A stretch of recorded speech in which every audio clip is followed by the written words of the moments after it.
Praise the lord Jesus. ನನ್ನ ಪ್ರೀತಿಯ ದೇವಜನರೇ, ನನ್ನ ಪ್ರೀತಿಯ ಸಹೋದರಿ ಸಹೋದರರೇ, ದೇವಜನರೇ, ನಮ್ಮ ಕರ್ತನು ರಕ್ಷಕನು ಹೊಸ ದಿನವನ್ನು ನಮಗೆ ಅನುಗ್ರಹಿಸಿಕೊಟ್ಟು ಬಲಹೀನತೆಯಲ್ಲಿ ಬಲವನ್ನು, ಅನಾರೋಗ್ಯದಲ್ಲಿ ಆರೋಗ್ಯವನ್ನು, ಅಸಮಾಧಾನಗಳಲ್ಲಿ ಸಮಾಧಾನವನ್ನು ಕೊಡುತ್ತಾ ಈ ಶುಭ ದಿನವನ್ನು ನಮ್ಮ ಜೀವಿತದಲ್ಲಿ ಅನುಗ್ರಹಿಸಿಕೊಟ್ಟಿದ್ದಕ್ಕಾಗಿಯೂ ಪ್ರತಿನಿತ್ಯ ಆತನ ಆಲೋಚನೆಗಳಿಂದ ನಮ್ಮನ್ನು ಬಲಪಡಿಸುತ್ತಿರುವುದಕ್ಕಾಗಿಯೂ ಕರ್ತನ ಪಾದ ಸನ್ನಿಧಿಯಲ್ಲಿ ಇದ್ದುಕೊಂಡು ಧ್ಯಾನ ಮಾಡಿ ಬೆಳೆಯುತ್ತಿದ್ದೇವಲ್ಲವ. ಕರ್ತನಿಗೆ ಸ್ತೋತ್ರ. ದೇವರ ವಾಕ್ಯದಲ್ಲಿ ಆಶೀರ್ವಾದದ ವಾಕ್ಯಗಳಿಗಿಂತಲೂ ನಮ್ಮನ್ನು ಬದಲಾಯಿಸಿಕೊಂಡು ಧೈರ್ಯಪಡಿಸುವಂಥ ವಾಕ್ಯಗಳು ಅಷ್ಟೇ ಪ್ರಾಮುಖ್ಯವಾಗಿವೆ. ನೀವೆಲ್ಲರೂ ಅನುದಿನ ಸಮಯವನ್ನು ತೆಗೆದುಕೊಂಡು ವಾಕ್ಯಗಳನ್ನು ಧ್ಯಾನಿಸುತ್ತಿರುವುದಕ್ಕಾಗಿ ನಿಮ್ಮೆಲ್ಲರಿಗೂ ಹೃದಯಪೂರ್ವಕವಾಗಿ ಧನ್ಯವಾದಗಳನ್ನು ಹೇಳುತ್ತೇನೆ. ಈ ದಿನವೂ ನಿಮಗೆ ಶುಭಕರವಾಗಿರಬೇಕೆಂದು, ಸಮಾಧಾನ ತರಬೇಕೆಂದು, ನಿಮಗೂ ನಿಮ್ಮ ಮಕ್ಕಳಿಗೂ ಆಶೀರ್ವಾದ ಉಂಟು ಮಾಡಬೇಕೆಂದು ಬಯಸುತ್ತೇನೆ. ಎಕ್ಸಾಮ್ ಬರೆಯುವಂಥ ಮಕ್ಕಳಿಗಾಗಿಯೂ, ಅನಾರೋಗ್ಯದಲ್ಲಿರುವಂಥವರಿಗಾಗಿಯೂ, ಕಷ್ಟಗಳಲ್ಲಿರುವಂಥವರಿಗಾಗಿಯೂ ನಾವು ಪ್ರಾರ್ಥಿಸ್ತಾ ಇದ್ದೇವೆ. ದೇವರು ನಿಮಗೆ ಖಂಡಿತ ಸಹಾಯವನ್ನು ಮಾಡುತ್ತಾರೆ. ಚೆನ್ನಾಗಿದ್ದೀರೆಂದು ನಂಬುತ್ತಾ ಈ ದಿನದ ವಾಕ್ಯ ಧ್ಯಾನಕ್ಕೆ ನಾವು ಹೋಗೋಣವ. ಪ್ರಿಯ ದೇವಜನರೇ, ಒಂದು ತಂದೆ ಒಂದು ಮಗುವು ನಡೆದು ಹಾದಿಯಲ್ಲಿ ಹೋಗುವಾಗ, ಆ ಹಾದಿಯಲ್ಲಿ ಹೋಗುತ್ತಿರುವಾಗ ಮಗುವು ಒಂದು ದೊಡ್ಡ ಬೊಂಬೆಯನ್ನು ಇಟ್ಟುಕೊಂಡು, ಡಾಲನ್ನು ಇಟ್ಟುಕೊಂಡು ಸಂತೋಷವಾಗಿ ನಡೆಯುತ್ತಿರಬಹುದು.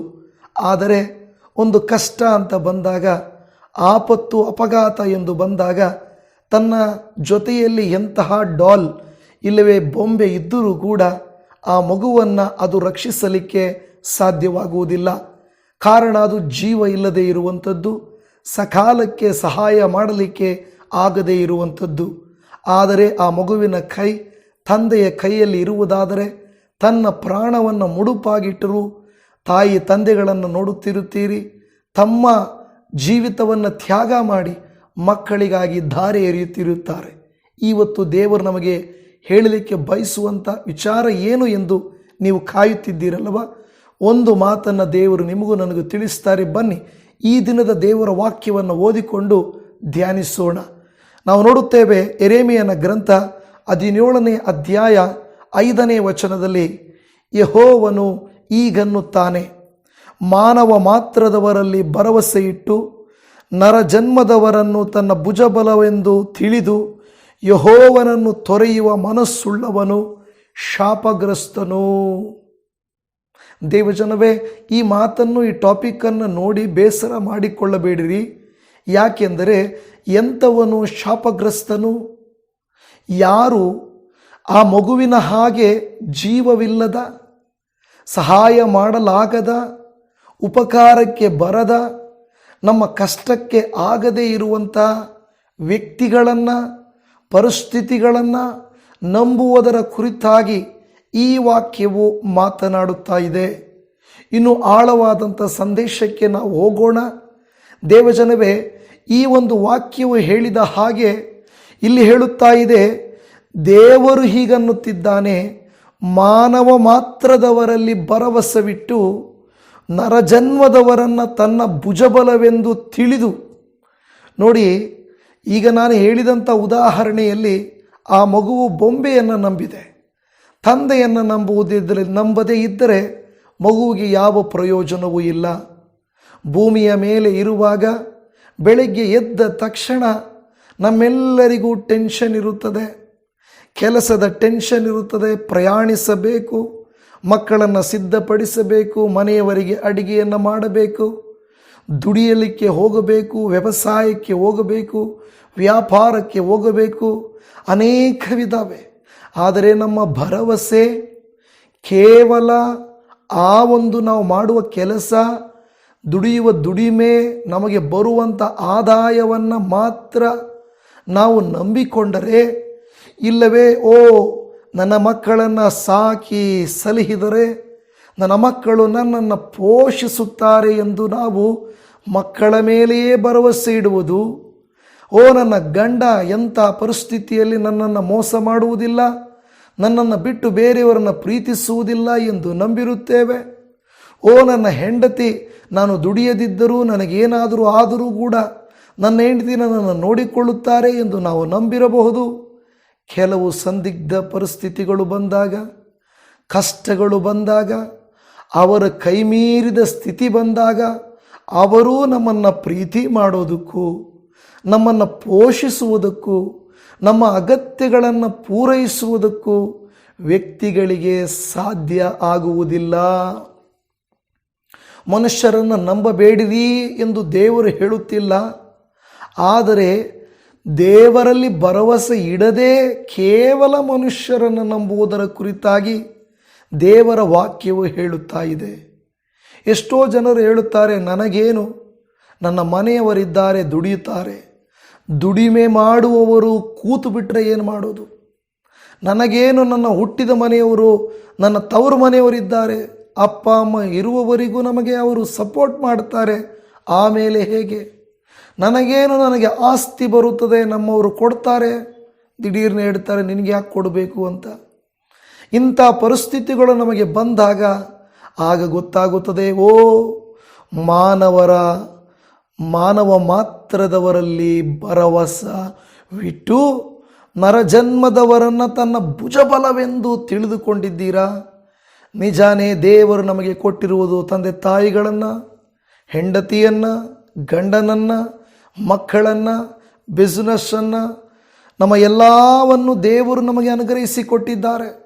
ದೇವರು ಮನುಷ್ಯನಿಗೆ ಜ್ಞಾನ ಕೊಡದೆ ಹೋದರೆ, ದೇವರು ಮನುಷ್ಯನಿಗೆ ಆಯಸ್ಸು ಕೊಡದೆ ಹೋದರೆ, ದೇವರು ಮನುಷ್ಯನಿಗೆ ಸ್ವಾತಂತ್ರ್ಯ ಕೊಡದೆ ಹೋದರೆ ಯಾವುದನ್ನು ಕಂಡುಹಿಡಿಯಲಿಕ್ಕೆ ಸಾಧ್ಯವಿಲ್ಲ. ದೇವಜನವೇ, ರಾಜಕೀಯದಲ್ಲಿ ನೋಡಿರಿ, ವಿದೇಶಗಳಲ್ಲಿ ನೋಡಿರಿ. ಮೊನ್ನೆ ದಿನದಲ್ಲಿ ನಾನೊಂದು ವಿಡಿಯೋನ ನೋಡುತ್ತಾ ಇದ್ದೆ. ಕೆಲವು ಇರಾನ್ನ ಪ್ರಜೆಗಳು ಭಾರತ ದೇಶದಲ್ಲಿ ಇದ್ದುಕೊಂಡು ಅವರು ಕೇಳ್ತಾ ಇದ್ದಾರೆ, ಆ ದೇಶ ಸರಿ ಇಲ್ಲ, ಈ ದೇಶ ಸರಿ ಇಲ್ಲ. ಅವರು ಮೀಡಿಯಾದವರು ಒಂದು ಪ್ರಶ್ನೆಯನ್ನು ಕೇಳುತ್ತಾರೆ, ಏನಮ್ಮ ಅವರು ಕೂಡ ಮುಸ್ಲಿಮ್ಸೇ ಅಲ್ವಾ, ನೀವು ಯಾಕೆ ಹಾಗೆ ಮಾಡ್ತಾ ಇದ್ದೀರಾ? ಅವರು ಮುಸ್ಲಿಮ್ಸಾ? ಅವರಲ್ಲ, ನಾವು ಸರಿಯಾದ ಮುಸ್ಲಿಮ್ಸು, ಅವರು ದಾರಿ ತಪ್ಪಿದ ಮುಸ್ಲಿಮ್ಸು, ಹಾಗೆ ಹೀಗೆ ಬಹುಜನರನ್ನು ಅವರು ಪ್ರಶ್ನೆ ಮಾಡ್ತಾ ಇದ್ದಾರೆ. ದೇವಜನವೇ, ನಾವು ಅಂದುಕೊಳ್ಳುತ್ತಾ ಇದ್ವು ಮುಸ್ಲಿಂ ರಾಷ್ಟ್ರಗಳು ಒಬ್ರಿಗೊಬ್ಬರು ಸಪೋರ್ಟ್ ಮಾಡ್ತವೆ, ಕ್ರಿಶ್ಚಿಯನ್ ರಾಷ್ಟ್ರಗಳು ಒಬ್ರಿಗೊಬ್ಬರು ಸಪೋರ್ಟ್ ಮಾಡ್ತವೆ, ಕ್ರೈಸ್ತರಿಗೆ ಹಿಂಸೆ ಆದರೆ ಕ್ರೈಸ್ತ ದೇಶಗಳು ನಮಗೆ ಸಪೋರ್ಟ್ ಮಾಡ್ತಾರಾ? ನಮ್ಮ ಬಾಧೆ, ನಮ್ಮ ಹಿಂಸೆ ನಾವೇ ಅನುಭವಿಸಬೇಕಾಗ್ತದೆ. ನಮ್ಮ ಹೋರಾಟ ನಾವೇ ಹೋರಾಡಬೇಕಾಗುತ್ತದೆ. ನಮ್ಮ ನಂಬಿಕೆಯನ್ನು ನಾವೇ ಉಳಿಸಿಕೊಳ್ಳಬೇಕಾಗುತ್ತದೆ. ಯಾರು ಯಾರಿಗೆ ಬಂದು ಸಪೋರ್ಟ್ ಮಾಡಿ ಸಹಾಯ ಮಾಡಲಿಕ್ಕೆ ಸಾಧ್ಯವಾಗುವುದಿಲ್ಲ. ಅದಕ್ಕೆ ದೇವರ ವಾಕ್ಯ ಹೇಳುವುದೇನೆಂದರೆ, ಆದಿಯಿಂದಲೂ ಇಲ್ಲಿಯವರೆಗೂ ಯಾವ ಮನುಷ್ಯನು, ಯಾವ ಅರಸನು, ಯಾವ ಕಾಯ್ದೆ, ಯಾವ ನಿಯಮವು, ಯಾವ ಸರ್ಕಾರವು ಯಾರನ್ನು ನಿರಂತರವಾಗಿ ನಡೆಸಲಿಕ್ಕೆ ಸಾಧ್ಯ ಇಲ್ಲ.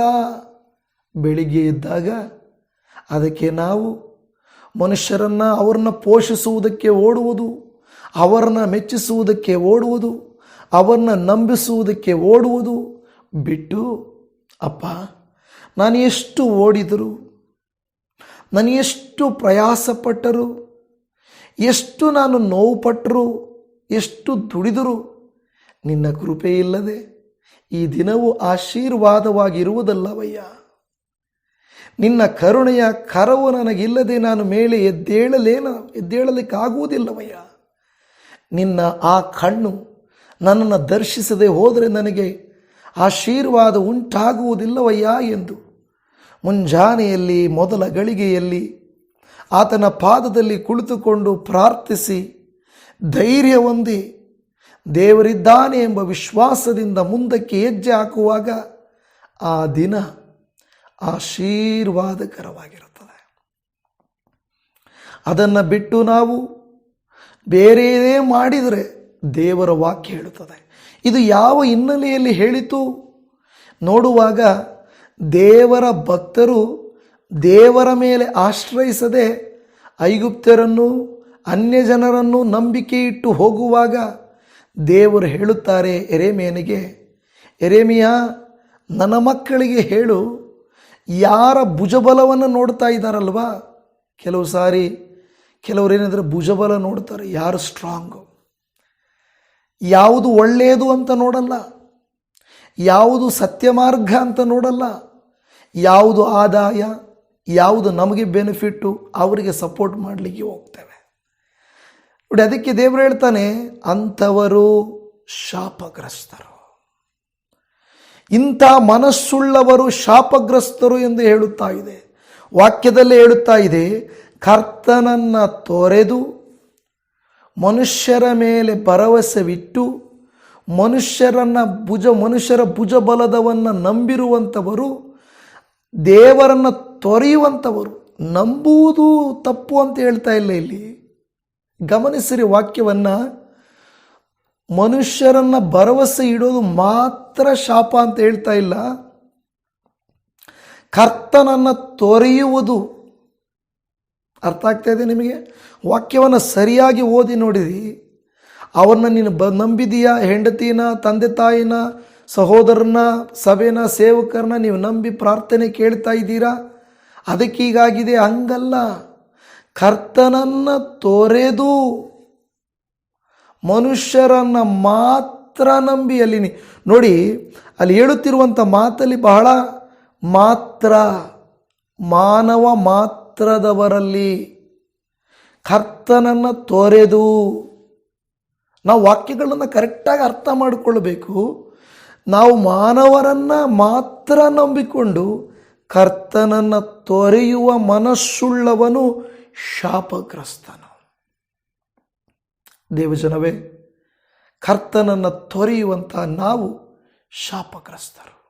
ದೇವರ ವಾಕ್ಯದಲ್ಲಿ ನಾವು ನೋಡುತ್ತಾ ಇದ್ದೀವಿ. ಯೆಶಾಯನ ಪ್ರವಾದನೆಯ ಗ್ರಂಥ 31ನೇ ಅಧ್ಯಾಯ 1ನೇ ವಾಕ್ಯದಲ್ಲಿ, ಅಯ್ಯೋ, ಸಹಾಯಕ್ಕಾಗಿ ಐಗುಪ್ತ್ಯವನ್ನು ಸೇರಿ ಅಶ್ವಬಲವನ್ನು ಆಶ್ರಯಿಸುವವರ ಗತಿಯನ್ನು ಏನು ಹೇಳಲಿ? ರಥಗಳು ಬಹಳವೆಂದು ಅವುಗಳಲ್ಲಿ ನಂಬಿಕೆ ಇಟ್ಟು ಸವಾರರು ಬಹು ಬಲಿಷ್ಠರೆಂದು ಅವರ ಮೇಲೆ ಭರವಸವಿಡುತ್ತಾರೆ. ಆದರೆ ಇಸ್ರಾಯೇಲ್ಯರ ಸದಮಲ ಸ್ವಾಮಿಯ ಕಡೆಗೆ ದೃಷ್ಟಿ ಇಡುವುದಿಲ್ಲ, ಯೆಹೋವನನ್ನು ಆಶ್ರಯಿಸುವುದಿಲ್ಲ. ನೋಡಿದ್ರ, ಈ ವಾಕ್ಯವೇ ಮೇಲಿನ ವಾಕ್ಯವನ್ನು, ಹೌದು ಆ ವಾಕ್ಯ ಯೆರೆಮೀಯದಲ್ಲಿದೆ, ಈ ವಾಕ್ಯ ಯೆಶಾಯನ ಪ್ರವಾದಿಯ ಮೂಲಕ ಬರೆಯಲ್ಪಡುತ್ತಾ ಇದೆ. ಆದರೆ ಬರೆಸಿದವರು ಯಾರು? ಕರ್ತನು. ಆತನು ಹೇಳುತ್ತಿದ್ದಾನೆ, ಅಯ್ಯೋ, ಸಹಾಯಕ್ಕಾಗಿ ಐಗುಪ್ತ್ಯವನ್ನು ಸೇರಿ, ಅಂದರೆ ರಾಂಗ್ ಪಾರ್ಟ್ನರ್ಶಿಪ್, ಆದಾಯಕ್ಕಾಗಿ, ಲಾಭಕ್ಕಾಗಿ, ಉನ್ನತಿಗಾಗಿ, ಜಯಕ್ಕಾಗಿ, ಆಶೀರ್ವಾದಕ್ಕಾಗಿ ನಾವು ಯಾರನ್ನು ಸೇರ್ತಾ ಇದ್ದೀವಿ? ಆ ಲಾಭಕ್ಕಾಗಿ ಇಲ್ಲವೇ ಸಹಾಯಕ್ಕಾಗಿ ಐಗುಪ್ತರನ್ನು ಸೇರಿದ್ದು ಮಿಸ್ಟೇಕ್. ಅಶ್ವಬಲವನ್ನು ಆಶ್ರಯಿಸುವವರು ಅಲ್ವಾ? ಅಶ್ವಬಲ ನೋಡ್ತಾರೆ, ಕುದುರೆಗಳು, ಆನೆಗಳು ಎಲ್ಲ ಇರ್ತದೆ. ಆ ನೋಟದಲ್ಲಿ ಇವರು ಗೆಲ್ತಾರೆ, ಇವರು ಪರವಾಗಿರೋಣ. ಈಗಿನ ಕಾಲ ಏನಾಗಿದೆ ಗೊತ್ತಾ? ಯಾರು ಜಾಸ್ತಿ ಜನರು ಇರ್ತಾರೋ ಅವರ ಪಡೆಗೆ ನಿಂತ್ಕೊಂಡ್ಬಿಟ್ರೆ, ಅವ್ರ ಕಡೆಗೆ ಅವರು ತಪ್ಪೋ ಒಪ್ಪೋ ಅವ್ರ ಕಡೆ ನಿಂತ್ಕೊಂಡ್ಬಿಟ್ರೆ ಜಯ. ದೇವಜನವೇ ಇಲ್ಲ, ದೇವರು ಒಪ್ಕೊಳ್ಳೋದಿಲ್ಲ. ಒಂದು ರಾಂಗ್ ಪಾರ್ಟ್ನರ್ಶಿಪ್, ಇನ್ನೊಂದು ನಮ್ಮ ಕಣ್ಣುಗಳಿಂದ ನೋಡುವ ಶಕ್ತಿ. ಅಶ್ವಬಲವನ್ನು ನೋಡಿ ಆಶ್ರಯಿಸುವವರ ಗತಿಯನ್ನು ಏನು ಹೇಳಲಿ? ರಥಗಳು ಬಹಳವೆಂದು ಅವುಗಳಲ್ಲಿ ನಂಬಿಕೆ ಇಟ್ಟು ಸವಾರರು ಬಲಿಷ್ಠರೆಂದು ಅವರ ಮೇಲೆ ಭರವಸೆವಿಡುತ್ತಾರೆ. ದೊಡ್ಡ ಸಭೆಗಳೆಂದು, ದೊಡ್ಡ ಕೂಟಗಳೆಂದು ಅವರನ್ನ ಸಪೋರ್ಟ್ ಮಾಡ್ತಾರೆ. ನಾನು ನಿಮಗೆ ಹೇಳುತ್ತೇನೆ, ಯಥಾರ್ಥವಾಗಿ ದೇವರ ಸೇವೆ ಮಾಡುವ, ಹಳ್ಳಿಗಳಲ್ಲಿ ಮಾಡುವ, ಎಲ್ಲೋ ಮಾಡುವಂಥವರನ್ನು ಬಲಪಡಿಸಿರಿ. ನಾನು ನೋಡುವಾಗ ನಮ್ಮ ಕರ್ನಾಟಕ ರಾಜ್ಯದವರು ಪಕ್ಕದ ರಾಷ್ಟ್ರಗಳವರಿಗೆ ತುಂಬ ಸಪೋರ್ಟು. ಯಾಕೆಂದರೆ ಅವ್ರದ್ದು ದೊಡ್ಡ ಸೇವೆ ಪಾಸ್ಟರ್, ದೊಡ್ಡ ಸೇವೆ. ಎಲ್ಲೋ ನೀನು ನೋಡುವಾಗ ಹಳೆಯ ಕಾಲದಿಂದಲೂ ನಮ್ಮ ಜನರು ಏನಂದರೆ, ಅವರ ಕಡೆ ಬಹಳ ಸವಾರರಿದ್ದಾರೆ, ಬಹಳ ಬಲಿಷ್ಠರು, ದೊಡ್ಡ ಸೇವೆ ಅವರದು, ಅವರಿಗೆ ಸಪೋರ್ಟ್ ಅಲ್ವಾ? ದೇವಜನವೇ, ಯಾಕೆಂದರೆ ನಮ್ಮ ರಾಜ್ಯಕ್ಕಾಗಿ ಪ್ರಾರ್ಥಿಸಿರಿ. ನಮ್ಮ ಹಳ್ಳಿಗಳು, ನಮ್ಮ ಊರುಗಳು, ನಮ್ಮ ಸಭೆಗಳು, ಕರ್ನಾಟಕ ರಾಜ್ಯ ದೇವರ ವಾಕ್ಯದಿಂದ ಬಿತ್ತಲ್ಪಡಬೇಕು. ಕೆಲವು ಸಾರಿ ನಾನು ನೋಡ್ತೇನೆ, ನಾವು ನೇರವಾಗಿ ಕನ್ನಡ ಮಾತನಾಡುವ ವಿಡಿಯೋಗಳನ್ನು ಕಡಿಮೆ ನೋಡ್ತಾರೆ, ಟ್ರಾನ್ಸ್ಲೇಟ್ ಮಾಡಿರೋ ವಿಡಿಯೋಗಳನ್ನು ನೋಡ್ತಾರೆ. ಅವರು ಕನ್ನಡದಲ್ಲಿ ವಾಕ್ಯನೇ ಹೇಳಿರಲ್ಲ, ಅವರು ಯಾವುದೋ ತೆಲುಗು, ಹಿಂದಿಯಲ್ಲೋ, ತಮಿಳಲ್ಲೋ ಯಾವುದರಲ್ಲೋ ಹೇಳಿರ್ತಾರೆ. ಅದನ್ನು ಅವರು ಸುಮ್ಮನೆ ಯಾರೋ ಟ್ರಾನ್ಸ್ಲೇಟ್ ಮಾಡಿ ಹಾಕ್ತಾರೆ. ನೋಡಬೇಡ್ರಿ ಅಂತ ಹೇಳ್ತಾ ಇಲ್ಲ. ಆದರೆ ಕನ್ನಡದ ಸೇವಕರು ಯಾವಾಗ ಕರ್ನಾಟಕ ರಾಜ್ಯವನ್ನು ಉಜ್ಜೀವನಗೊಳಿಸುವುದು? ನಾನು ಅಂದುಕೊಳ್ತೇನೆ, ಬಟ್ ಬೇರೆಯವರಿಗೆ ಬೇಸರ ಆಗ್ಬೋದು. ಇರಲಿ, ಬಲಿಷ್ಠರೆಂದು ಬಹಳ ಜನರಿದ್ದಾರೆಂದು, ಅವರ ಸೇವೆ ದೊಡ್ಡದೆಂದು, ದೊಡ್ಡ ಸೇವಕರೆಂದು ಭರವಸೆ ಇಡಬೇಡ್ರಿ. ದೇವರು ದೊಡ್ಡವನೆಂದು ಭರವಸೆ ಇಡ್ರಿ.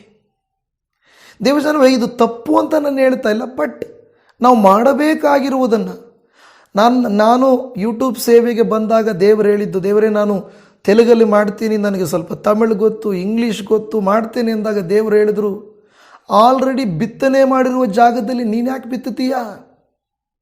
ನಾನು ಹೇಳಿದೆ, ದೇವರೇ ಇಲ್ಲಿ ಈ ಬರಡು ಭೂಮಿ ಇದು ಕರ್ನಾಟಕ.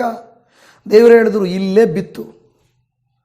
ದೇವರು ಹೇಳಿದ್ರು, ನಾನು ಬಿತ್ತಿದೆ. ದೇವರು ಹೇಳಿದ್ರು, ನೋಡ್ದ, ನೀನು ಬಿತ್ತಕ್ಕೆ ಹೇಳಿದೆ, ನೀನು ಬಿತ್ತದೆ, ಈಗ ಫಲ ನೋಡ್ದ ಅಂತ ಕೇಳಿದರು. ಇದು ನಾನು ಎಕ್ಸೈಟ್ಮೆಂಟಲ್ಲಿ ಹೇಳ್ತಾ ಇಲ್ಲ, ದೇವರ ವಾಕ್ಯ ನಮಗೆ ಹೇಳುತ್ತಾ ಇರುವುದು, ಸುಳ್ಳಲ್ಲ ಇದು. ನನ್ನ ಪ್ರಿಯ ದೇವಜನರೇ, ಬಿತ್ತಿದ ಜಾಗದಲ್ಲಿ ಬಿತ್ತಬೇಡ್ರಿ. ನಾವು ಬಿತ್ತಬೇಕಾಗಿರುವ ಜಾಗ ಬೇರೆ. ನಾವು ಮನುಷ್ಯರ ಮೇಲೆ ಭರವಸೆ ಇಡೋದಲ್ಲ, ಮನುಷ್ಯರ ಹಾಗೆ ನಡೆಯುವುದಲ್ಲ. ಇಲ್ಲಿ ಹೇಳುತ್ತದೆ, ಸದಮಲ ಸ್ವಾಮಿಯ ಕಡೆಗೆ ದೃಷ್ಟಿ ಇಡುವುದಿಲ್ಲ, ನೀವು ಯೆಹೋವನನ್ನು ಆಶ್ರಯಿಸುವುದಿಲ್ಲ. ದೇವಜನವೇ, ನಾವು ನೋಡಬೇಕಾಗಿರುವುದು ದೇವರು, ದೇವರ ಸೇವೆ, ದೇವರ ನಾಮ ಮಹತ್ತು, ದೇವರ ಸುವಾರ್ತೆ, ದೇವರ ನಾಮವನ್ನು ಘನಪಡಿಸಿ ರಾಜ್ಯವನ್ನು ಕಟ್ಟುವುದು. ಕರ್ತನು ಖಂಡಿತಾಗ ನಿಮ್ಮ ನಿಸ್ವಾರ್ಥತೆಯನ್ನು ನೋಡುತ್ತಾರೆ, ನಿಮ್ಮ ಯಥಾರ್ಥತೆಯನ್ನು ನೋಡುತ್ತಾರೆ. ದೇವರ ವಾಕ್ಯದಂತೆ ನಡೆಯಿರಿ. ಬೇರೆಯವರ ಸೇವಕರುಗಳ ಸಲಹೆಗಳಂತೆ ನಡೆಯಬೇಡ್ರಿ, ದೇವರ ವಾಕ್ಯದ ಸಲಹೆಗಳಂತೆ ನಡೆಯಿರಿ. ದೇವರ ವಾಕ್ಯ ಹೇಳುತ್ತದೆ, ಅದಕ್ಕೆ ಕೀರ್ತನೆಗಳಲ್ಲಿ 146:3-4 ಪ್ರಭುಗಳಲ್ಲಿ ಭರವಸವಿಡಬೇಡಿರಿ, ಮಾನವನನ್ನು ನೆಚ್ಚಬೇಡಿರಿ. ಅವನು ಸಹಾಯ ಮಾಡೋ ಶಕ್ತನಲ್ಲ, ಅವನ ಉಸಿರು ಹೋಗಲು ಮಣ್ಣಿಗೆ ಸೇರುತ್ತಾನೆ, ಅವನ ಸಂಕಲ್ಪಗಳೆಲ್ಲ ಅದೇ ದಿನದಲ್ಲಿ ಹಾಳಾಗುವವು. ಅರ್ಥ ಆಗ್ತಾ ಇದೆಯಾ ನಿಮಗೆ? ಬೇಜಾರಾಗ್ತಾ ಬೋರ್ ಹೊಡಿತಾ ಇದೆಯಾ? ದೇವಜನವೇ, ಈ ಲೆಂಟ್ ಸೀಸನ್ನಲ್ಲಾದರೂ ನಾವು ಮಾಡಬೇಕಾಗಿರುವುದು ಪ್ರಾರ್ಥನೆಗಳು, ಉಪವಾಸಗಳು ಮತ್ತು ನಮ್ಮ ಕೈಲಾದದ್ದನ್ನು ನಾವು ಮಾಡಬೇಕು. ಬರುವ ವಾರದಲ್ಲಿ ನಾನು ಒಂದು ವಿಷಯವನ್ನು ಹೇಳುತ್ತೇನೆ ಒಬ್ಬ ಸಹೋದರಿಗಾಗಿ. ನೀವು ಖಂಡಿತ ನಮ್ಮ ಮೂಲಕವಾಗಿ ನೀವು ಪ್ರಾರ್ಥಿಸ್ತಾ ಇರುವುದು, ನಮ್ಮ ಮೂಲಕವಾಗಿ ಬಲಹೀನರಿಗೆ ಸಹಾಯಕವಾಗಿ ನಿಂತಿರುವುದಕ್ಕೆ ನಾನು ನಿಜವಾಗಿಯೂ ನಿಮಗೆ ಋಣಿಯಾಗಿದ್ದೇನೆ. ದೇವರು ನಿಮ್ಮನ್ನು ಆಶೀರ್ವದಿಸಲಿ. ಈ ಸೇವೆಯು ಅನೇಕ ಕನ್ನಡಿಗರಿಗೆ ನೇರವಾಗಿ ಆಶೀರ್ವಾದವಾಗಬೇಕು, ಅದೇ ನಮ್ಮ ಬಯಕೆಯಾಗಿದೆ. ದೇವಜನವೇ, ಯಾರು ಮನುಷ್ಯರಲ್ಲಿ ಭರವಸೆ ಇಡುತ್ತಾರೋ ಅವರ ಕಂಡೀಷನ್, ಅವರ ಸ್ಥಿತಿ ಏನಪ್ಪ ಅಂತ ಹೇಳಿದರೆ, ಅಂಥವರ ಸ್ಥಿತಿ ಪ್ರಾರ್ಥನಾ ಬಲ ಕಡಿಮೆಯಾಗುತ್ತದೆ, ನಂಬಿಕೆಯು ಬಲಹೀನವಾಗುತ್ತದೆ, ಗರ್ವಿಷ್ಠತೆ ಹೆಚ್ಚಾಗುತ್ತದೆ. ಇವರೇನು ಹೇಳೋದು, ಇವ್ರ ಮಾತು ನಾವ್ಯಾಕೆ ಕೇಳಬೇಕು ಅನ್ನುವಂಥ ಕೋಪ ನಿಮ್ಮಲ್ಲಿ ಬರ್ತಾ ಇದೆ. ನನ್ನ ಮೇಲೆ ಏನಾದರೂ ಕೋಪ ಇದೇ, ರಮೇಶ್ ಪಾಸ್ಟ್ ಹಿಂಗೆ ಹೇಳ್ತಾ ಇದ್ದಾರೆ, ನಾವು ಹಂಗೆ ಮಾಡೋದು, ಹಾಗೆ ಇರೋದು ಅಂತ ಏನಾದರೂ ಅನ್ನಿಸ್ತಾ ಇದೆಯಾ? ನಿಮ್ಮ ಇಷ್ಟ, ಬೇಸರ ಮಾಡಿಕೊಳ್ಳಬೇಡ್ರಿ. ಆದರೆ ಇಲ್ಲಿ ಹೇಳ್ತದೆ, ಮನುಷ್ಯನನ್ನು ನಂಬಿದವನ ಗತಿಯ ಬಗ್ಗೆ. ಅದೇ ಯೆರೆಮೀಯನ ಗ್ರಂಥ 17ನೇ ಅಧ್ಯಾಯದ ಮುಂದಿನ ವಚನ 6ನೇ ವಚನವನ್ನು ಓದಿ ನೋಡ್ರಿ.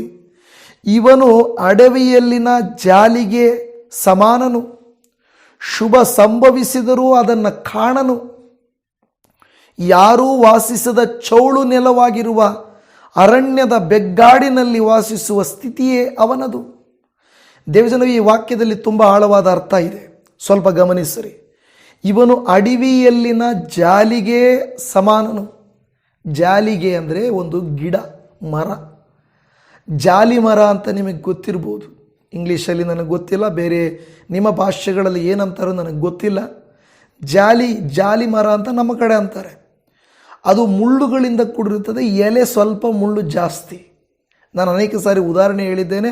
ಅದರಲ್ಲಿ ಹಣ್ಣಿಲ್ಲ, ನೆರಳಿಲ್ಲ, ಪಕ್ಷಿಗಳಿಗೆ ಗೂಡು ಕಟ್ಕೊಳ್ಳೋಕ್ಕೆ ಅಂದರೆ ಜಾಸ್ತಿ ಆಗಲ್ಲ. ಅಂಥವನು ಯಾರಿಗೂ ಪ್ರಯೋಜನ ಇಲ್ಲ. ಯಾಕೆಂದರೆ ಅವನು ಭರವಸೆ ಇಟ್ಟಿರುವುದು ಮನುಷ್ಯರ ಮೇಲೆ. ಅವನು ಜಾಲಿಗೆ ಸಮಾನನು. ಎರಡನೇದು, ಶುಭ ಸಂಭವಿಸಿದರೂ ಅದನ್ನು ಕಾಣನು. ಒಳ್ಳೆಯದು ನಡೆಯುತ್ತೆ, ಆದರೆ ಅವನು ಕಣ್ಣಾರೆ ಕಾಣಲಿಕ್ಕಾಗಲ್ಲ. ಎಲ್ಲ ಹೇಳಿದ, ಅಯ್ಯೋ ಸುತ್ತಲೂ ಚೆನ್ನಾಗಿದ್ದಾರೆ, ನಾನು ಮಾತ್ರ ಚೆನ್ನಾಗಿಲ್ಲ. ಶುಭವು ನಿನಗೂ ಇದೆ.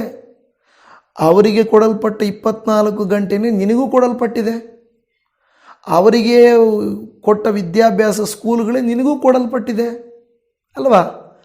ನೋಡಿ, ಎಲ್ಲರಿಗೂ ಒಂದೇ ಟೈಮ್ ದೇವರು ಕೊಟ್ಟಿದ್ದಾನೆ, ಎಲ್ಲರಿಗೂ ಒಂದೇ ಆಯಸ್ಸನ್ನು ಕೊಟ್ಟಿದ್ದಾನೆ. ಆದರೆ ನಾವೇ ಏರುಪೇರು ಮಾಡಿಕೊಳ್ತಾ ಇರ್ತೇವೆ. ನೋಡಿದ್ರೆ ದೇವಜನವೇ, ಅಂಥವನು ಶುಭ ಸಂಭವಿಸಿದರೂ ಅದನ್ನು ಕಾಣನು. ಅದಕ್ಕೆ ಶಾಪಗ್ರಸ್ತನು ಅಂತ ಹೇಳೋದು. ಕೆಲವು ಸೇರಿ ಶಾಪ ನಮ್ಮ ಮೇಲಿದ್ದರೆ ಶುಭವೇ ಸಂಭವಿಸೋದಿಲ್ಲ, ಆಶೀರ್ವಾದವೇ ಸಿಗುವುದಿಲ್ಲ. ಈಗ ಸ್ವಲ್ಪ ವ್ಯತ್ಯಾಸಗಳಾದರೆ ನಾವು ಶಾಪಗ್ರಸ್ತರು ಎಂದು ನೆನೆಸಿಕೊಳ್ಳಬೇಡಿರಿ. ನಾವು ಆ ರೀತಿ ಆಗಬಾರದೆಂದು ದೇವರ ವಾಕ್ಯ ಹೇಳುತ್ತಾ ಇದೆ. ಇಂಥ ಮನಸ್ಸಿರಬಾರದು. ಜಾಲಿ ಮರದ ಮನಸ್ಸು ನಮಗಿರಬಾರದು. ಅರ್ಥ ಆಯ್ತಲ್ಲ? ಮನುಷ್ಯರ ಮೇಲೆ ಭರವಸೆ ಇಡುವಂಥ ಮನಸ್ಸು ನಮಗಿರಬಾರದು. ಕರ್ತನನ್ನು ತ್ಯಜಿಸುವಂಥ, ಕರ್ತನನ್ನು ಏನು ಹೇಳ್ತದಲ್ಲಿ, ಕರ್ತನನ್ನು ತೊರೆಯುವ ಮನಸ್ಸಿರಬಾರದು. ಅದು ಶಾಪಗ್ರಸ್ತನಾಗುವುದಕ್ಕೆ ಇರುವ ಸೂಚನೆಗಳಾಗಿದೆ. ಅಲ್ಲಿ ಹೇಳುವಂಥ ಮಾತು ಆ ರೀತಿಯಾಗಿ ಹೇಳ್ತಾ ಇದೆ. ಆಮೇಲೆ ಹೇಳುತ್ತಾ ಇದೆ, ಯಾರೂ ವಾಸಿಸದ ಚೌಳು ನೆಲ. ಚೌಳು ನೆಲ ಅಂದರೆ ನಮ್ಮ ಕಡೆಗೆ ಏನು ಹೇಳ್ತಾರೆ ಅಂದರೆ ಬರಡು ಭೂಮಿ. ಚೌಳು ನೆಲ, ಫಲಭರಿತವಲ್ಲದ ಸ್ಥಳ. ನಿಮಗೆ ಗೊತ್ತಾಗುತ್ತಲ್ವ? ನೋಡಿ, ದೇವರ ವಾಕ್ಯ ಏನಕ್ಕೆ ಹೋಲಿಸ್ತಾ ಇದೆ ಅಂದರೆ, ಜಾಲಿ ಮರ, ಚೌಳು ನೆಲ, ಶುಭವನ್ನು ಕಾಣದೇ ಇರುವಂಥದ್ದು. ಆಮೇಲೆ ಹೇಳುತ್ತದೆ ಅರಣ್ಯದ ಬೆಗ್ಗಾಡು. ಅರಣ್ಯದ ಬೆಗ್ಗಾಡಿನಲ್ಲಿ ವಾಸಿಸುವ ಸ್ಥಿತಿಯೇ ಇರುವುದು. ಈ ಒಂದೊಂದು ವಾಕ್ಯವನ್ನು ನಿಮಗೆ ಒಂದೊಂದು ದಿವಸ ನಾನು ಹೇಳ್ಬೋದಾಗಿತ್ತು.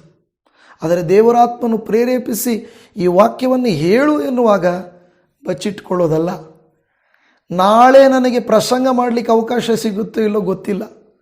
ಈ ಒಂದೊಂದು ವಾಕ್ಯವನ್ನು ಓದುತ್ತಿದ್ದಾಗ, ದೇವರೇ ಒಳ್ಳೆ ವಾಕ್ಯ ಇದೆ, ಒಂದೊಂದು ದಿವಸ ಶಾರ್ಟ್ ಮಾಡಿ ಒಂದು ವಾರಕ್ಕೆ ಬೇಕಾಗಿರೋ ವಿಡಿಯೋ ಮಾಡ್ಬೋದು. ಆದರೆ ಕೇಳುವ ನಿಮಗೆ ಅಯ್ಯೋ ಇಷ್ಟುದ್ದಾನ ಅನ್ನಿಸ್ಬೋದು, ಹೇಳುವ ನನಗೆ ಅನಿಸುತ್ತೆ ದೇವರೇ ಸಾಕಾಗಲಿಲ್ಲ ಅಂತ ಅನ್ನಿಸ್ತದೆ. ಈಗ ನಾನು ನಿಮಗೆ ತಿಳಿಸುವ ವಿಚಾರ ಏನಂದರೆ, ಚೌಳು ನೆಲದಂತೆ, ಅಡವಿಯ ಜಾಲಿ ಮರದಂತೆ, ಬೆಗ್ಗಾಡಿನ ಅರಣ್ಯದಂತೆ. ಇಲ್ಲಿ ಹೇಳ್ತಾ ಇರೋದು ಬೆಗ್ಗಾಡಿನ ಅರಣ್ಯದಂತೆ ಇರುತ್ತದೆ ಆ ಶಾಪಗ್ರಸ್ತನ ಜೀವಿತವು. ಆತ್ಮೀಕ ಒಣಗಿ ಹೋದ ಸ್ಥಿತಿ, ಆಶೀರ್ವಾದವನ್ನು ಅರಿಯದ ಸ್ಥಿತಿ. ಆದರೆ ಇಷ್ಟೊತ್ತಿಗೆ ಹೊರಟೋಗಿದ್ದಾರ. ಆದರೆ ಇರುವಂಥವರಿಗೆ ದೇವರು ನೆಕ್ಸ್ಟ್ ವಚನ ಹೇಳುತ್ತಾ ಇದೆ. ಯೆರೆಮೀಯನ ಗ್ರಂಥ 17ನೇ ಅಧ್ಯಾಯ ಅದರ 7ನೇ ವಾಕ್ಯ ಹೇಳುತ್ತಾ ಇದೆ, ಯಾವನು ಯೆಹೋವನಲ್ಲಿ ನಂಬಿಕೆ ಇಟ್ಟಿದ್ದಾನೋ, ಯಾವನಿಗೆ ಯೆಹೋವನು ಭರವಸವಾಗಿದ್ದಾನೋ ಅವನು ಧನ್ಯನು. ಆಮೇನ್. ಇದುವರೆಗೂ ಕೆಲವರು ಕೇಳಿಸ್ಕೊಂಡು ಹೊರಟೋದ್ರಲ್ವಾ, ಶಾಪಗ್ರಸ್ತರ ಮಾತ್ರ ಬಗ್ಗೆ ಅವರು ಕೇಳಿಸ್ಕೊಂಡು ಹೋದರು. ಆದರೆ ಈಗ ನೀವು ನಾನು ಧನ್ಯರು ಎಂದು ಹೇಳುತ್ತಾ ಇದೆ. ನೀವು ಹೇಳ್ಬೋದು, ಅಯ್ಯೋ ಪಾಸ್ಟ್ರೆ ಏನು ಧನ್ಯತೆ ಇದೆ ಪಾಸ್ಟ್ರೆ, ಅವರಿಗಿಂತ ನನ್ನ ಜೀವನ ಏನು ಉತ್ತಮವಲ್ಲ. ಒಂದು ಮಾತನ್ನು ತಿಳಿದುಕೊಳ್ಳ್ರಿ, ಇಲ್ಲಿ ಹೇಳುತ್ತಿರುವುದು ಯಾರು ಕರ್ತನಲ್ಲಿ ನಂಬಿಕೆ ಇಟ್ಟಿದ್ದಾರೋ, ಯಾರು ಕರ್ತನನ್ನು ಭರವಸೆ ಮಾಡಿಕೊಂಡಿದ್ದಾರೋ ಅವರು ಧನ್ಯರು. ಇವತ್ತು ನೀವು ವಾಕ್ಯವನ್ನು ಕೇಳುತ್ತಿದ್ದೀರೆಂದರೆ ನೀವು ಕರ್ತನಲ್ಲಿ ಭರವಸೆ ಇಟ್ಟಿದ್ದೀರಾ, ನಂಬಿಕೆ ಇಟ್ಟಿದ್ದೀರಾ. ಅದಕ್ಕೆ ನಿಮ್ಮ ಊರಲ್ಲಿ ಒಬ್ಬರಾದರೂ, ಕುಟುಂಬದಲ್ಲಿ ಒಬ್ಬರಾದರೂ ನಿಮಗೆ ಸಮಯವೇ ಸಿಗದೇ ಇದ್ದರೂ ಸ್ವಲ್ಪವಾದರೂ ನೋಡಿ ಮತ್ತೆ ಆದರೂ ಇದನ್ನು ಮುಗಿಸ್ಬೇಕು, ಇವತ್ತಿನ ವಾಕ್ಯ ಇವತ್ತು ನೋಡಲೇಬೇಕು ಅಂತ ಕಾಯುತ್ತಾ ಇದ್ದೀರಿ. ಕರ್ತನಲ್ಲಿ ಪ್ರಿಯರೇ, ನೀವು ನಾನು ಧನ್ಯರು ಎಂದು ದೇವರು ವಾಕ್ಯ ಹೇಳುತ್ತಾ ಇದೆ. ಕೀರ್ತನೆಯಲ್ಲಿ 40ನೇ ಕೀರ್ತನೆ 4ರಲ್ಲಿ, ಯಾವನು ಅಹಂಕಾರಿಗಳಲ್ಲಿಯೂ ಸುಳ್ಳನ್ನು ಹಿಂಬಾಲಿಸುವವರಲ್ಲಿಯೂ ಸೇರದೆ ಯೆಹೋವನನ್ನೇ ನಂಬುತ್ತಾನೋ ಅವನೇ ಧನ್ಯನು. ಇದರಲ್ಲಿ ವಿವರಿಸಲಿಕ್ಕೇನೂ ಇಲ್ಲ. ಅಹಂಕಾರಿಗಳನ್ನು, ಸುಳ್ಳನ್ನು ಹಿಂಬಾಲಿಸುವವರಲ್ಲಿ ಸೇರಬಾರದು, ಕರ್ತನಲ್ಲೇ ನಂಬಿಕೆ ಇಡಬೇಕು. ಕೀರ್ತನೆ 118:8 ಹೇಳುತ್ತಾ ಇದೆ, ಮನುಷ್ಯರಲ್ಲಿ ಭರವಸೆ ಇಡುವುದಕ್ಕಿಂತ ಕರ್ತನನ್ನು ಆಶ್ರಯಿಸುವುದು ಒಳ್ಳೆಯದು. ನನ್ನ ಪ್ರೀತಿಯ ದೇವಜನರೇ, ನಿಮ್ಮಲ್ಲಿ ಬಹಳ ಹಿರಿಯರಿದ್ದೀರಿ, ಬಹಳ ದೇವರಲ್ಲಿ ಬೆಳೆದವರಿದ್ದೀರಿ, ಕರ್ತನನ್ನೇ ಆಶ್ರಯಿಸುತ್ತಾ ನಂಬುತ್ತಾ ಇದ್ದೀರಿ. ದಯಮಾಡಿ ಇದುವರೆಗೂ ನಡೆದು ಬಂದಿದ್ದೀರಾ, ಇನ್ನು ಹಿಂತಿರುಗಿ ನೋಡಬೇಡ್ರಿ. ಕಷ್ಟ ಕಾಲಗಳು, ಯುದ್ಧದ ವಾತಾವರಣಗಳು, ಸಮಸ್ಯೆಗಳು ಬಂದಾಗ್ಯೂ ಕರ್ತನಿಗೆ ಒಪ್ಪಿಸಿಕೊಟ್ಟು, ಅಪ್ಪ ಇದುವರೆಗೂ ಕಾದವನೇ, ಇನ್ನು ಮುಂದೆ ಕಾಯುವವನೇ, ನಿನ್ನನ್ನು ಬಿಟ್ಟು ನಿಮ್ಮನ್ನಲ್ಲದೆ ನಾನು ಯಾರಲ್ಲಿ ಭರವಸೆ ಇಡಲಿ ಅಪ್ಪ? ನಿನ್ನಲ್ಲೇ ಭರವಸೆ ಇಡುತ್ತೇನೆ. ಒಂದು ವೇಳೆ ನಾನು ನನ್ನವರೇ ಸರ್ವಸ್ವ, ನನ್ನ ಜನರೇ ನನಗೆ ಸರ್ವಸ್ವ ಅನ್ನುವ ಇನ್ನೂ ಆ ಭರವಸೆ ನನಗಿದ್ದರೆ, ಅಂಥ ಮನಸ್ಸು ನನಗಿದ್ದರೆ ದಯಮಾಡಿ ನನ್ನನ್ನು ಕ್ಷಮಿಸು. ನನ್ನನ್ನು ನಿನ್ನ ಪ್ರಿಯ ಮಗನಾಗಿ ಮಾಡಿಕೋ. ನಿನ್ನಲ್ಲೇ ನಾನು ಭರವಸೆ ಇಡುವುದಕ್ಕೆ ನನಗೆ ಸಹಾಯ ಮಾಡು ಎಂದು ನೀವು ನಾನು ಪ್ರಾರ್ಥನೆ ಮಾಡುವಂಥವರು ಆಗಿರೋಣ ದೇವಜನವೇ. ಯಾಕೆಂದರೆ ಆ ಭರವಸೆ ಬಹಳ ಮುಖ್ಯವಾದದ್ದು. ದೇವರ ವಾಕ್ಯ ಮಾತಾಡಿದೆ ನಿಮ್ಮೊಟ್ಟಿಗೆ.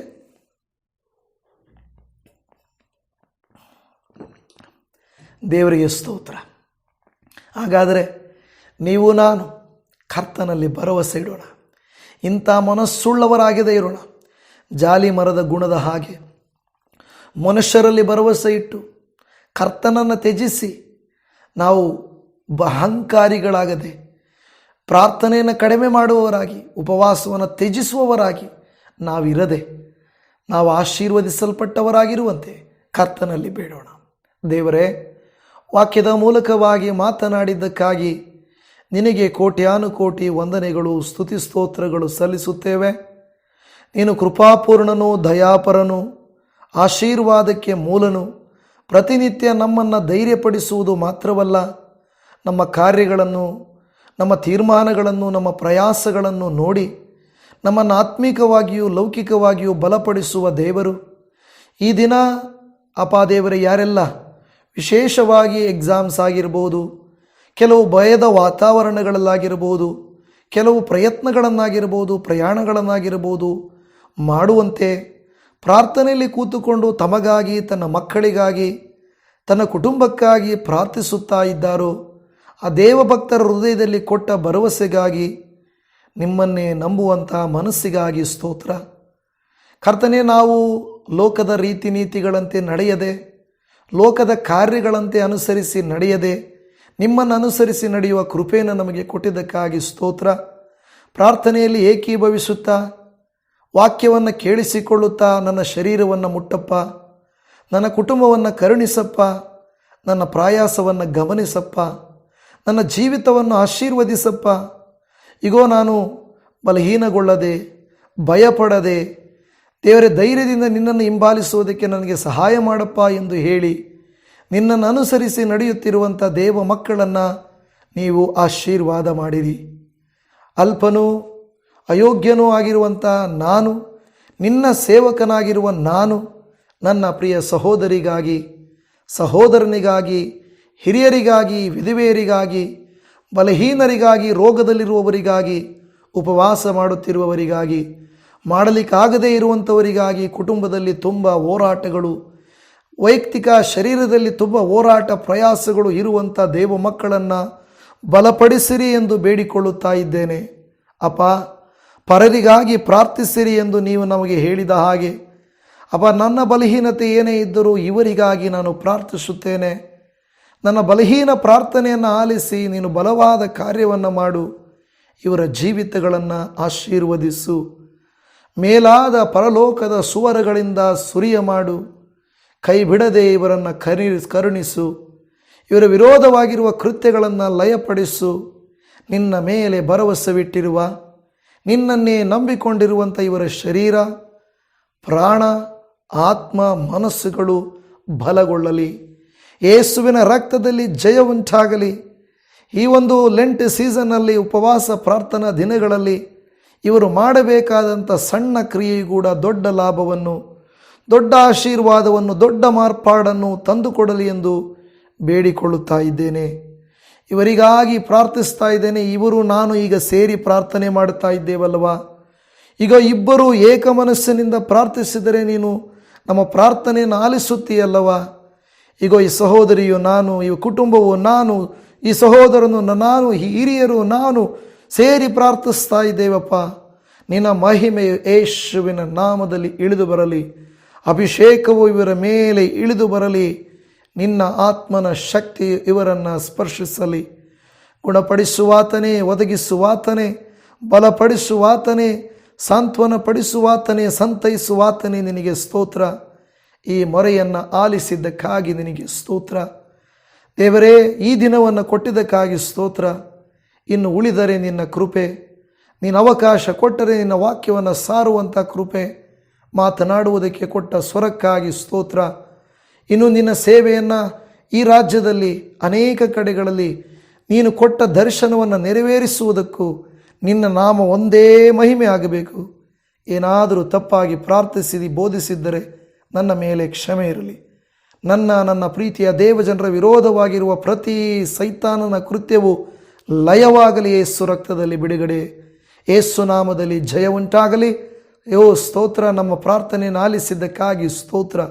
ಎಲ್ಲ ಘನ ಮಾನ ಮಹಿಮೆಗಳು ಸ್ತುತಿ ಸ್ತೋತ್ರಗಳು ನಿನಗೆ ಸಲ್ಲಿಸುತ್ತಾ ಇವರನ್ನು ನನ್ನನ್ನು ನಿಮ್ಮ ಕರುಣೆಯ ಕರದಲ್ಲಿ ಒಪ್ಪಿಸಿಕೊಡುತ್ತಾ, ನಮ್ಮನ್ನು ಪ್ರೀತಿಸಿದಾತನು, ಹೊಸ ದಿನವನ್ನು ನಮಗೆ ಕೊಟ್ಟಾತನು, ಕರುಣಿಸಿ ನಡೆಸುವಾತನು, ಪೋಷಿಸಿ ನಡೆಸುವಾತನು, ಒದಗಿಸುವಾತನಾಗಿರುವ ಯೇಸುವಿನ ನಾಮದಲ್ಲಿ ಪ್ರಾರ್ಥಿಸುತ್ತೇವೆ ತಂದೆಯೇ. ಆಮೇನ್, ಆಮೇನ್. ನನ್ನ ಪ್ರೀತಿಯ ದೇವಜನರೇ, ನಿಮ್ಮೆಲ್ಲರಿಗೂ ಶಲೋಮ್. ಕರ್ತನು ನಿಮ್ಮ ಸಂಗಡಿಗನಾಗಿರಲಿ. Praise the Lord Jesus. Amen.